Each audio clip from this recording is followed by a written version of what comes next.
अच्छा, अब जो हम करने के लिए जा रहे हैं वो आप ये देख लीजिए, डिसीजन कंट्रोल स्ट्रक्चर्स। ये ऊपर वाले क्वेश्चंस खत्म हो गए।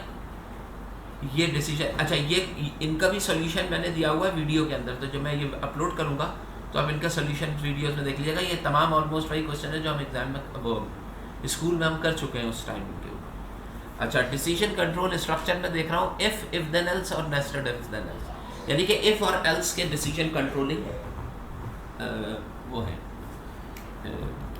स्टेटमेंट्स हैं जिनको हम करने के लिए जाएंगे। अब ज़रा देखिए बेटा, क्वेश्चन नंबर 1 दे रहे हैं। क्वेश्चन नंबर 1 आपके पास आ रहा है, देखिए बेटा,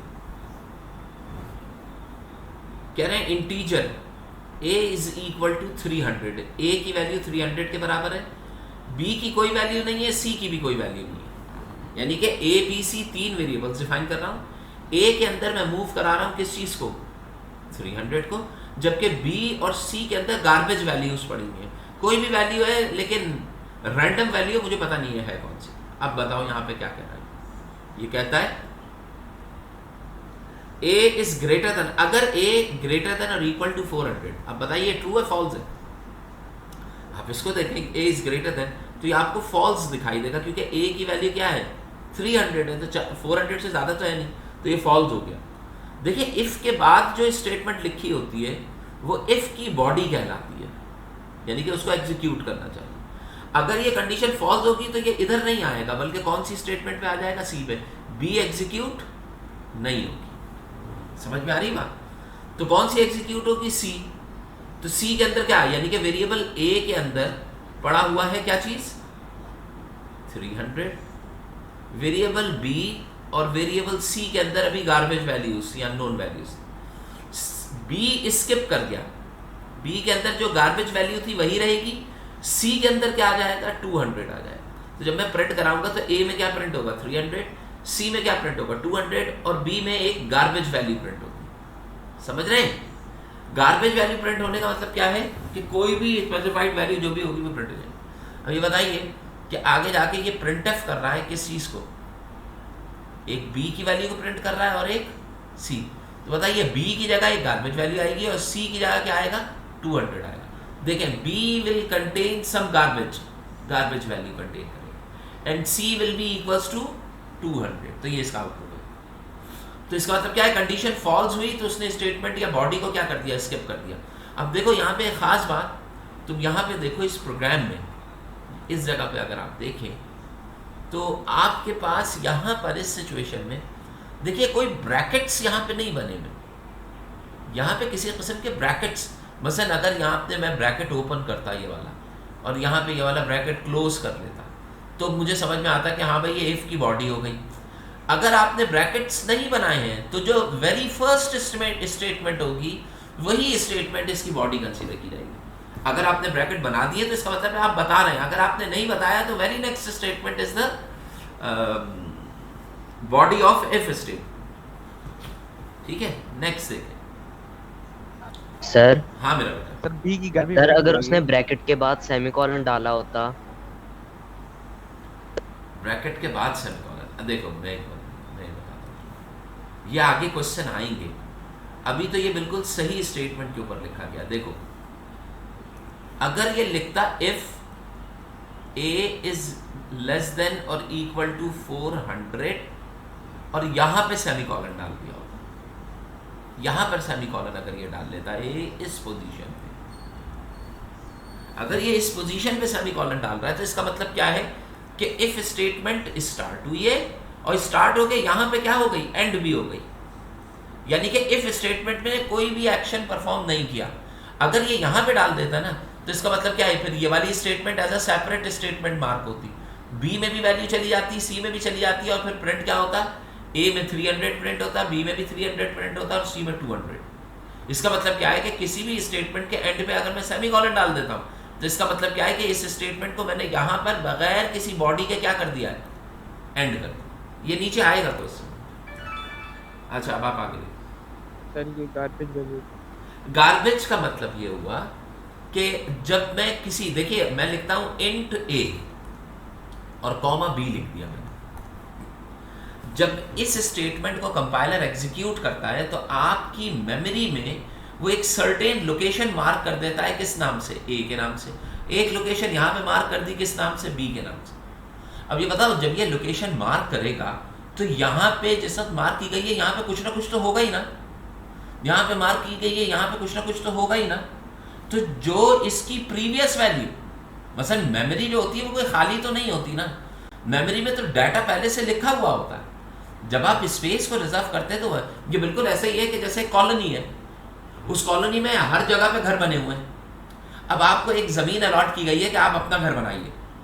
अब जब आपको ज़मीन अलॉट की जाएगी तो हो सकता है उसके ऊपर कोई पुरानी कंस्ट्रक्शन हुई हो, तो जब आपने उसमें नई कंस्ट्रक्शन नहीं कराई तो इसका मतलब क्या है कि जिस जगह अलॉट किया गया है उसकी गार्बेज या प्रीवियस वैल्यू जो है वो वहाँ पे एग्जिस्ट कर रही होगी। तो गार्बेज वैल्यू का मतलब क्या है कि if we are writing integer a and b, तो we are just generating or creating variable, but we are not placing any value inside it. So whatever the value at that place be there, that becomes the value of that variable. जो पहले से value पड़ी हुई थी वही इसकी क्या consider की जाएगी, वैल्यू। उस वैल्यू को हम गार्बेज वैल्यू कहते हैं। समझ गए? अब देखिए क्वेश्चन नंबर 2। जी सर। क्वेश्चन नंबर 2 में कह रहे हैं कि a जो है वो 500 के बराबर है और b c गार्बेज वैल्यू ले रहा है। अब a इज ग्रेटर देन 400। अब बताइए ग्रेटर देन, तो ये चीज़ क्या हो जाएगी, ट्रू हो जाएगी। जब ये स्टेटमेंट ट्रू हो रही है तो इसका मतलब क्या है कि B एग्जीक्यूशन होनी चाहिए, तो B भी एग्जीक्यूट करेगा और C आउट ऑफ द, देखिए इफ की कंडीशनल स्टेटमेंट में इफ का ट्रू होने पे जो इसकी बॉडी होगी वो क्या होगी, वो ये वाली बॉडी होगी, ये वाली बॉडी होगी। तो इसका मतलब क्या, B इज इक्वल टू 300 का मतलब क्या, इसको एग्जीक्यूट करेगा और इससे भी। तो रिजल्ट क्या आ जाएगा, बी और सी में 300 है 200। ऊपर वाले में कोई गार्बेज वैल्यू आएगी, मसलन ऊपर वाले में हो सकता है आ रहा हो 3124 और कॉमा 200 ऐसे आ रहा, या -3124 कॉमा 200 ऊपर वाले केस में ये गार्बेज वैल्यू। लेकिन इसके अंदर क्या आएगा 300 एंड 200।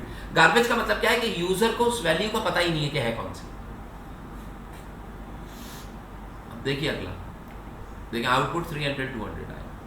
अब इसमें देखें मेन है, इसको दोबारा से समझ लीजिए कि मेन जो आपको दिया गया है, इस मेन के अंदर यहाँ पे किसी किस्म का रिटर्न वैल्यू है, यानी कि इंटीजर मेन नहीं लिखा है यहाँ पे। अगर ये यहाँ पे इंट लिख देता, ये ऐसे लिखा होता है इंटीजर में, तो फिर इसे यहाँ पे विद इन द प्रोग्राम इसको रिटर्न भी कराना पड़ता है, रिटर्न 0। लेकिन चूंकि ये नहीं लिखा हुआ है लिहाजा वो रिटर्न 0 नहीं करा रहा है। बात समझ में आ रही है? तो यहाँ पे डायरेक्ट प्रोग्राम लिखा है। अब देखिए ये वैल्यूज मूव कर रहे हैं, x में 10 है और y में क्या है 20 है। अब ये कह रहा है x is equal to y। अगर x y के बराबर है तो इसका मतलब क्या है, क्या ये x y के बराबर है? नो। लेकिन आप यहाँ पे देखें, ज़्यादा अहम चीज़ ये है कि इन्होंने यहाँ पे सेमीकोलन अप्लाई कर दिया। सेमीकोलन अप्लाई करने का मतलब क्या है कि इफ़ की स्टेटमेंट यहीं पर ही क्या हो गई है, एंड हो गई। तो इसका मतलब क्या है कि ये इफ़ स्टेटमेंट स्टार्ट हुई और यहीं पर ही एंड हो गई। इसका मतलब क्या है, कोई चीज़ एग्जीक्यूट नहीं हुई इफ़ में। नेक्स्ट लाइन पे आएगा और क्या चीज़ प्रिंट करा देगा, ये x और y की वैल्यूज अपनी अपनी जगह प्रिंट कराएगा, 10 और 20।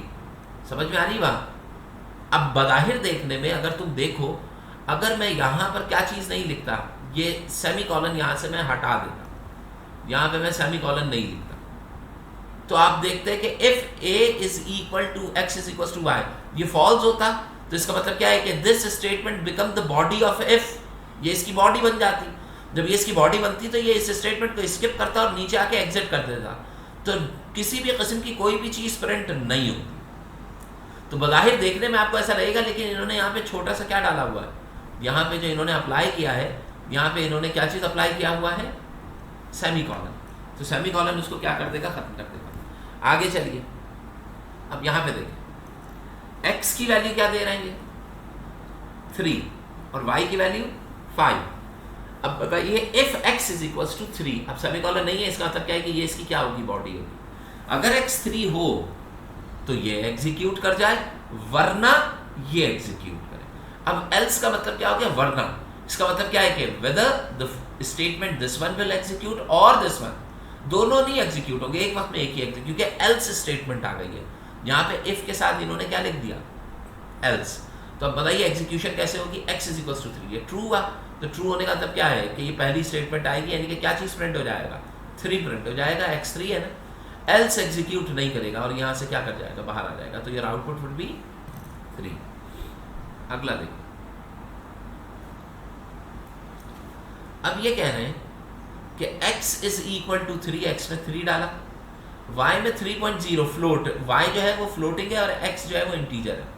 अब ये बताओ, आप कंपेयर करा रहे हैं किसी इंटीजर को किसी फ्लोट के साथ। अभी बताइए क्या इंटीजर और फ्लोट को कंपैरिजन कराने में अगर डाटा टाइप सेम ना हो लेकिन वैल्यू सेम हो, मसलन देखिए यहाँ पर भी 3 है ये और यहाँ पर 3.0 है, तो बज़ाहिर देखने में मैंने किया नहीं है अभी तक और आपने भी नहीं किया, लेकिन बज़ाहिर देखने में आपको ये चीज़ समझ में आनी चाहिए कि अगर मैं 3.0 लिखता हूँ और उसको कंपेयर कराता हूँ 3 से, तो बताओ कंपैरिजन हो जाना चाहिए, क्योंकि यहाँ पे जो फ्रैक्शनल पार्ट है वो तो 0 है और इंटीजर। लेकिन हम देखेंगे कि रिजल्ट क्या आता है।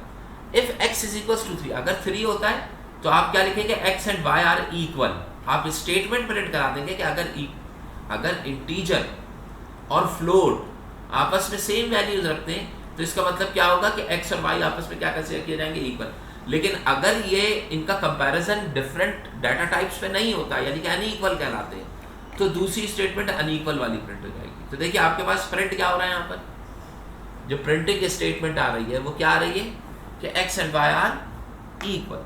तो बताइए जब x और y दोनों इक्वल आ रहे हैं तो इसका मतलब क्या हुआ कि स्टेटमेंट जो है वो, अगर आपके पास x में आपने मूव कराया 2 और y में आपने मूव कराया 2.0,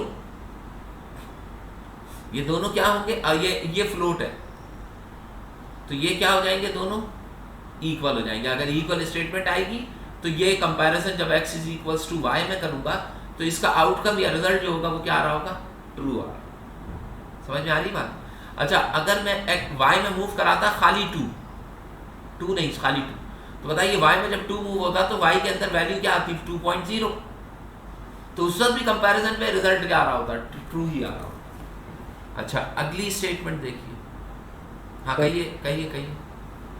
सर अगर हम y में 2.5 और x में 2 रखें तो अब आप बताओ ना कि अगर मैंने 2.5 को, मैं 2 को कंपेयर कराता हूँ 2.5 से, बताओ कंपैरिजन हो रहा है? जी सर।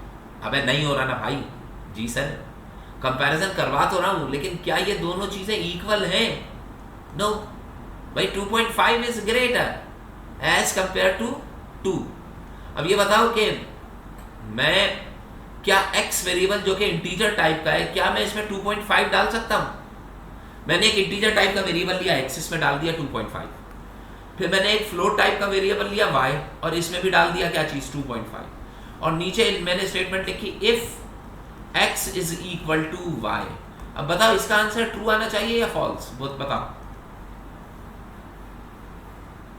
देखिए इसको चेक कैसे करें, हाँ बताइए, बोलो बोलो। फॉल्स है, फॉल्स आना चाहिए। अब जरा देखो कैसे फॉल्स आएगा। ये जो 2.5 दिया हुआ है, जब ये इंटीजर में जाएगा तो 2.5 नहीं जाएगा, बल्कि क्या जाएगा इंटीजर में, 2, और ये 2.5 इसमें जाएगा तो ये पूरे का पूरा 2.5 जाएगा। अब जब तुम 2 को 2.5 से कंपेयर करा रहे हो तो बताओ भला ये दोनों इक्वल हो सकते हैं? अगर इनकी स्टेटमेंट देखते हो तो it can never be equal, ये कभी भी इक्वल नहीं होंगे। इसका आंसर क्या आ जाएगा, फॉल्स आ जाएगा। तभी आपने फॉल्स कहा। समझ में आती बात? चलिए आगे नेक्स्ट। एक इंटीजर है x3, एक इंटीजर हम ले रहे हैं जिसमें x की वैल्यू क्या मूव करा रहे हैं, 3, और y और z दो अलग इंटीजर्स हैं, इनमें गार्बेज वैल्यू पड़ी है। अब ये कह रहा है y is equal to z, sorry y is equal to x is equal to 10। क्या मतलब हुआ इस स्टेटमेंट का? मतलब अब जो मैं समझ रहा हूं इसका मतलब क्या है कि y is equal to x equal to 10।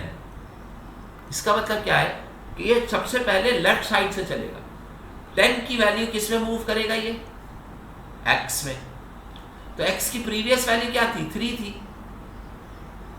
अब x में क्या आ जाएगा, 3 क्रॉस हो जाएगी और x की जगह क्या आ जाएगा, x में 10 आ जाएगा। और फिर ये 10 की वैल्यू किस में मूव होगी, y में, तो y में भी क्या आ जाएगा, 10 आ जाएगा। तो इसका मतलब क्या, x भी 10 होगा और y भी 10 होगा। समझ रहे हैं? अब जरा देखें, ये एक्स वाई और जेड ये तीन चीजें प्रिंट करा, तो एक्स में क्या प्रिंट आया, एक्स में क्या आया, पहले क्या चीज प्रिंट होगी 10, एक्स की जगह क्या प्रिंट हुआ 10, वाई की जगह क्या प्रिंट हुआ 10, और z जो है ये गार्बेज वैल्यू रखेगा।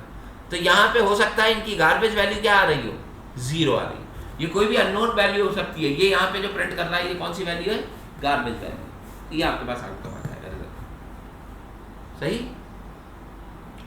अब देखिए, एक इंटीजर डिफाइन किया है इन्होंने के 35, अब ये कह रहे हैं कि printf करो %d k is equal to 35, जो पहली वैल्यू यहाँ पे अगर आप देखें, इसे देखें, अगर आप इसको देखें तो ये जो d है इसकी जगह इस स्टेटमेंट की रिटर्न वैल्यू आई, मतलब k इज इक्वल टू 35 का मतलब क्या है कि क्या k की वैल्यू 35 के बराबर है। अगर ये चीज, इसका आंसर जो होगा वो या तो ट्रू आएगा और या फिर फॉल्स आएगा। अब यहां पे देखें कि क्या k की वैल्यू 35 के बराबर है, तो अगर मैं चेक करता हूं तो इसका आंसर क्या होना चाहिए, ट्रू।